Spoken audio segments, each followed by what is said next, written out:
ትንቢተ ኤርምያስ ምዕራፍ 43 የአምላካቸውን የእግዚአብሔርን ቃል ሁሉ ለእነርሱ አምላካቸው እግዚአብሔር የላከውን ይህን ቃል ሁሉ ኤርምያስ ለሕዝቡ ሁሉ መናገር በፈጸመ ጊዜ የሆሻያ ልጅ ዓዛርያስ፣ የቃሬያም ልጅ ዮሐናን፣ ትዕቢተኞችም ሰዎች ሁሉ ኤርምያስን ሐሰት ተናግረሃል፣ አምላካችን እግዚአብሔር በዚያ ትቀመጡ ዘንድ ወደ ግብጽ አትግቡ ብሎ አልላከህም።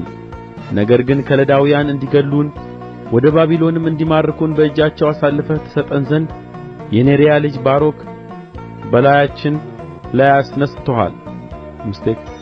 አነሳስቶሃል አሉት።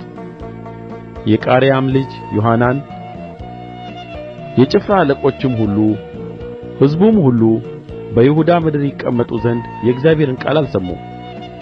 የቃሬያም ልጅ ዮሐናን፣ የጭፍራ አለቆችም ሁሉ በይሁዳ ምድር ለመቀመጥ ከተሰደዱባቸው ከአሕዛብ ሁሉ የተመለሱትን የይሁዳን ቅሬታ ሁሉ ወንዶችንና ሴቶችን ልጆችንም የንጉሡንም ሴቶች ልጆች የዘበኞችም አለቃ ናቡዘረዳን ከሳፋን ልጅ ከአኪቃም ልጅ ከጎዶልያስ ጋር የተዋቸውን ሰዎች ሁሉ ነቢዩንም ኤርምያስን የኔርያንም ልጅ ባሮክን ወሰዱ።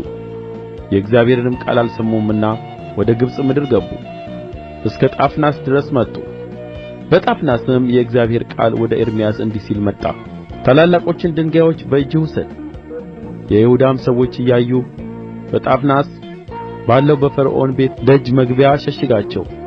እንዲህም በላቸው፣ የእስራኤል አምላክ የሠራዊት ጌታ እግዚአብሔር እንዲህ ይላል፣ እነሆ ልኬ ባሪያዬን የባቢሎንን ንጉሥ ናቡከደነፆርን አመጣለሁ። ዙፋኑንም እኔ በሸሸግኋቸው በእነዚህ ድንጋዮች ላይ አኖራለሁ። እርሱም ማለፊያውን ድንኳኑን በላያቸው ይዘረጋል። መጥቶም የግብጽን ምድር ይመታል። ለሞትም የሚሆነውን ለሞት፣ ለምርኮም የሚሆነውን ለምርኮ፣ ለሰይፍም የሚሆነውን ለሰይፍ አሳልፎ ይሰጣል።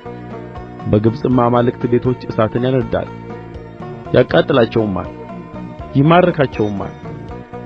እረኛም ደበሎውን እንደሚደርብ እንዲሁ የግብጽን አገር ይደርባል። ከዚያም በሰላም ይወጣል።